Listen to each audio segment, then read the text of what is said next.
વડાપ્રધાન મોદીના સ્વદેશી અપનાવવાના આહવાનને અનુસરી સુરત મહાનગરપાલિકા દ્વારા સ્વદેશી મેળાનું આજે ઉદ્ઘાટન કરવામાં આવ્યું છે।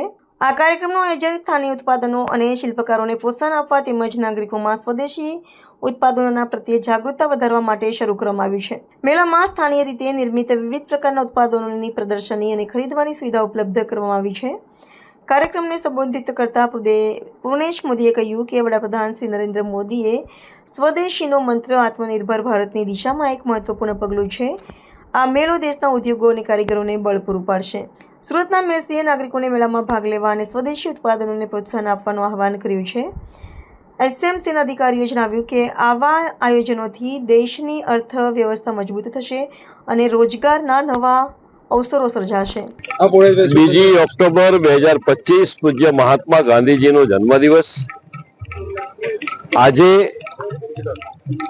વિજયાદશમી 1925 રાષ્ટ્રીય સ્વયંસેવક સંઘની સ્થાપનાના પણ શતાબ્દી વર્ષ 100 વર્ષ પૂર્ણ થયા।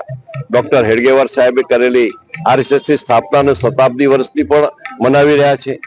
આજનો પવિત્ર અને આજનો આ શુદ્ધ દિવસે અહીં સુરત મહાનગરપાલિકા દ્વારા સુરત મહાનગરમાં અડાજણ પ્રાઇમ માર્કેટ વિસ્તારની આજુબાજુ સ્વદેશી મેળાનું આયોજન કરવામાં આવ્યું છે।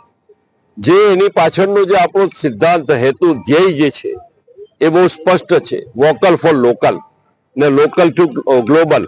આપણે લોકોએ જે ચીજ વસ્તુ બનાવી હોય, સ્વદેશી વસ્તુ હોય, એ સ્વદેશી વસ્તુને વિશ્વના બજાર સુધી પહોંચાડવા માટેનું એક માધ્યમ, જેને કારણે આપણી નિકાસ વધશે, હુડિયામણ આવશે અને આપણી આયાત ઘટશે એટલે આપણું હુડિયામણ વધશે। તો આ પ્રકારે આપણે જે આત્મનિર્ભર ભારત બનાવવાની જે 2047 સુધી મોદી સાહેબની જે કલ્પના જે છે, એમનો જે મોદી સાહેબનો સંકલ્પ જે છે, એ સંકલ્પને આત્મનિર્ભરના માધ્યમથી જ વિકસિત ભારત બનાવી શકાય। તો આત્મનિર્ભર ભારત બનાવવું હશે તો આપણે સૌ સ્વદેશી ચીજ વસ્તુ વાપરીએ અને બીજાને પણ પ્રેરણા આપીએ। એના માટે આજે મહાનગરપાલિકાને અભિનંદન એટલા માટે કે આ વિસ્તારનો એક આખો સ્ક્વેર, આ બધા જ દુકાનો એ આવનારા દિવસોમાં સ્વદેશી વસ્તુ વેચે। હું તો એમ કહું છું કે આને દરેક ઝોનની અંદર સ્વદેશી બજાર આવા બનાવવામાં આવે, જેને કારણે એક સારો મેસેજ જનતામાં આપણે પ્રસ્થાપિત કરી શકીએ।